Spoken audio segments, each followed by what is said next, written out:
어느 화창한 봄날 호숫가에서 한 여인이 피크닉을 즐기고 있습니다. 그 여인의 치마는 보라색입니다. 크게 확대해보면 빨간 실과 파란 실이 교차로 짜여 보라색으로 보인 것일 수도 있습니다. 여인의 치마폭에는 작은 벌레가 한 마리 붙어 있습니다. 이 벌레는 호숫가의 다른 사람들을 볼 수 있을 정도로 멀리 보지 못합니다. 또한 치마의 가느다란 빨간 실과 파란 실을 볼 수 있을 정도로 작은 물체도 보지 못합니다. 그렇다면 이 벌레가 보는 세상은 온통 보라색인 2차원 평면뿐입니다. 한 가지 색만 본다는 것은 색을 보지 못하는 것이나 다름없습니다. 그러므로 이 벌레는 이 세상이 단색의 2차원이라고 생각하게 될 것입니다. 벌레는 자신의 제한된 경험을 전 우주에 확대 적용하는 오류를 범하고 있습니다.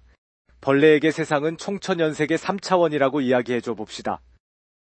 벌레는 이 세상에 색이라는 개념이 있고 자신이 보는 것보다 세상의 차원이 크다는 사실을 듣게 됐습니다.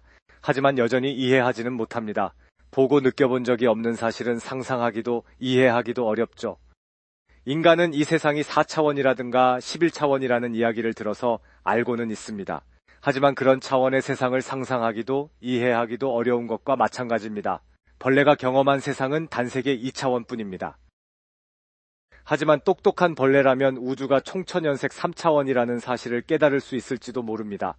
그리고 비록 자신은 색을 보지 못하지만 총천연색 그림을 그릴 수도 있을 것입니다. 나무잎에는 초록색 물감을 사용하고 꽃에는 빨간색이나 노란색 물감을 쓰는 식으로 말이죠. 하지만 다른 벌레에게 이런 규칙을 가르쳐 줄 수는 있을 것입니다. 물론 색을 보지 못하니 자기가 그린 그림을 보고 인간 같은 감정을 느낄 수는 없습니다. 우리 인간은 어떨까요? 우리는 1km 밖에 서 있는 두 사람을 구별하기 어려우므로 그 정도가 우리가 볼 수 있는 상한선입니다. 그리고 1마이크로미터보다 작은 물체를 볼 수 없으므로 그 정도가 하한선입니다. 우주는 초속 30만 킬로미터인 빛의 속도로 가도 경계까지 135억 년이 걸리는 크기입니다. 반면 우주 안의 가장 작은 물체는 0에 한없이 가까워집니다. 우리가 우주에서 경험할 수 있는 범위는 벌레가 호숫가에서 경험할 수 있는 범위에 비해 결코 넓지 않습니다. 우리가 지구에서 경험하는 현상들은 우주나 원자 차원의 세상에서 똑같이 일어나지 않습니다. 똑같다고 생각한다면 우리 역시 벌레와 같은 오류를 범하고 있는 것입니다. 벌레가 3차원의 세계를 진정으로 이해하지 못하듯 인간도 눈에 보이지 않는 미시 세계를 이해하지 못합니다.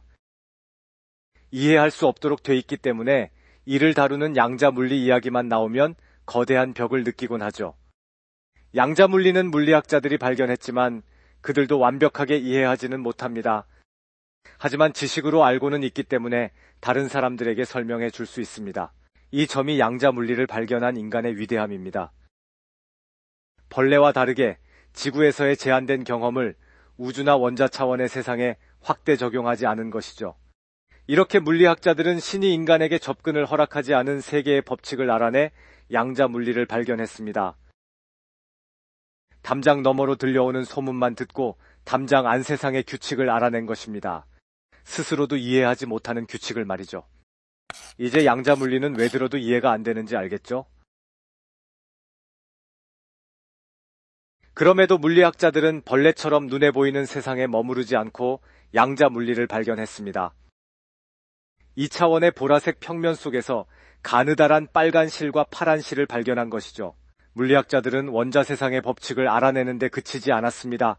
현재는 원자를 조작할 수 있는 경지에 이르렀습니다.